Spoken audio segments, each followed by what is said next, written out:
están? Bienvenidos una semana más al espacio que dedicamos al campus de la Yutera. En concreto nos hemos acercado hasta la Casa Junco porque se está celebrando el 9º encuentro de ciudades intermedias organizada por la facultad, entre ellas la universidad, entre ellas la Facultad de Trabajo. Estamos con su decano. Buenas tardes, bienvenido.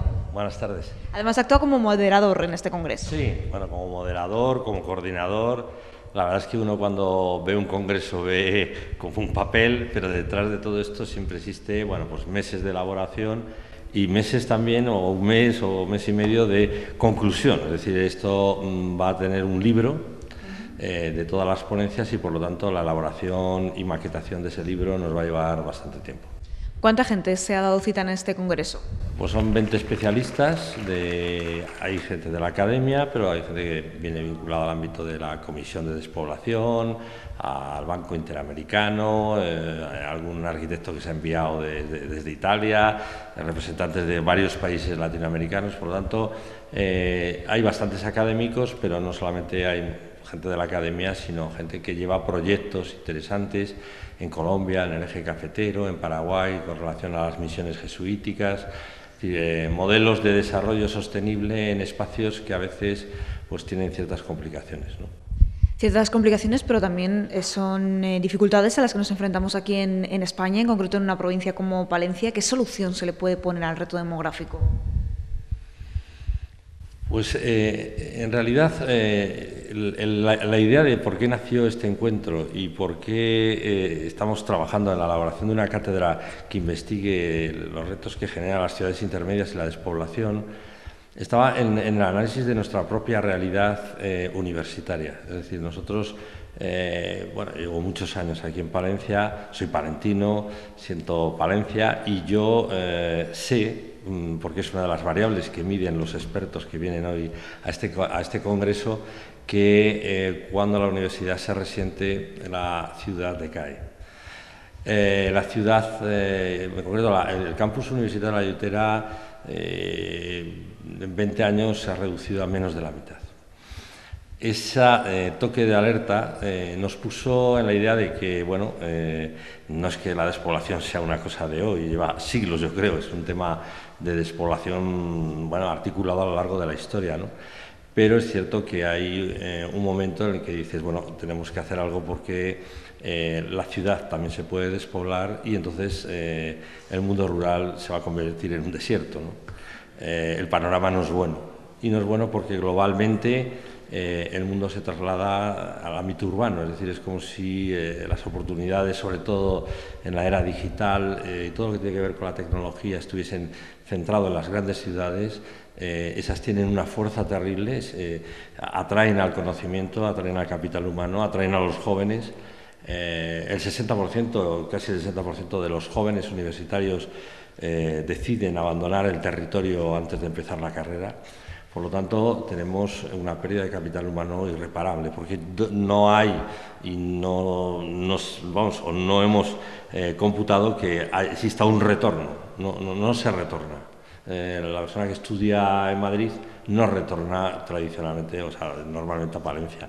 Entonces, esa idea, ¿cómo se puede soslayar? Bueno, nosotros desde el punto de vista, y estoy hablando a caso exclusivamente universitario, estamos trabajando desde hace años en todo el campus. En el caso de mi facultad, desde que llevo de decano, llevo muchos años, trabajamos en la internacionalización. Es decir, a tratar de todo lo contrario, atraer capital humano extranjero. Esto es un tema, puede parecer raro, pero esta es la realidad, ¿no? Es decir, no hay jóvenes y como no hay jóvenes tenemos que traerlos de otros países que tienen o ven en Europa la posibilidad de un desarrollo profesional. Yo visito frecuentemente Latinoamérica, es una idea, la tenemos ahí, estamos trabajando en másteres conjuntos con Latinoamérica virtuales y presenciales, y el hecho de que las prácticas se hagan en España pues es atractivo para los latinoamericanos que ven una entrada al mercado europeo. De esa forma trabaja la Universidad de Valladolid para intentar atraer talento, atraer jóvenes a nuestro territorio, pero además gracias a esos estudios que se van a poner en marcha en un futuro no muy lejano, ¿no?, en la Universidad de Valladolid. Bueno, no, lo que pretende la cátedra, sí es cierto, se pretende hacer cursos de posgrado, másteres, en fin, investigar, es decir, fundamentalmente investigar y ponernos en la vanguardia de qué tenemos que hacer, la pregunta que nos has hecho, que me has hecho a mí, qué tenemos que hacer ante la despoblación, ante el reto de la despoblación, que la tenemos muy asimilada al mundo rural, pero cuidado, aquí estamos hablando de ciudades intermedias, estamos hablando de Palencia. Palencia pierde población año a año y de alguna manera tenemos que trabajar en que revertir ese proceso. Creo que es bueno estudiar cuál es el modelo de ciudad que queremos, no ahora, sino dentro de 15, 20 años. A veces en la política se trabaja con el día a día, no se trabaja con la visión de futuro, y yo creo que bueno, la cátedra es un instrumento que va a aportar conocimiento a los políticos y a los que vivimos aquí.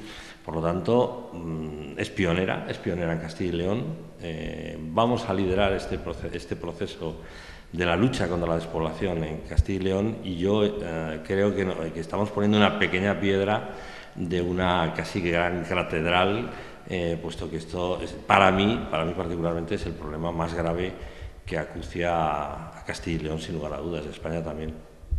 Perfecto, vamos a hablar con alguno de los ponentes también a continuación que va a participar en este congreso. José Antonio, muchísimas gracias por haber estado con nosotros. Muchas gracias a vosotros. Uno de los ponentes es Ignacio Molina. Él es director de Geografía de la Universidad de Valladolid, pero además es director del Comisionado por el Reto Demográfico.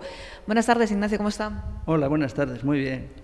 Bueno, es muy complicado, nos decían algunos de sus compañeros, también otros ponentes en este congreso, que para luchar contra la despoblación ahora mismo hay más preguntas que respuestas. Sí, eso es verdad. Estamos ante, como dice el nombre, un reto demográfico, y nos encontramos con tantos temas al que tratar que evidentemente las respuestas tienen que ser complicadas. Y además se ve evidentemente que una respuesta sencilla probablemente no sirva para nada. Este tipo de congreso sirve para poner muchas opiniones en común y encontrar algo de luz, ¿no?, a ese problema. Sí, yo creo que es muy importante la reflexión técnica y la reflexión científica también en las labores de acción política. No puede ser solo una labor ejecutiva, sino hay que reflexionar, hay que poner en común, hay que ver experiencias de otros lugares, porque normalmente los problemas, de una manera u otra, se repiten en el territorio con diferentes variaciones. Pues bueno, vamos a aprender también de lo que hacen en otros territorios, lo que funciona y también lo que a veces no funciona, porque no siempre se aprende de los aciertos, sino también de los errores.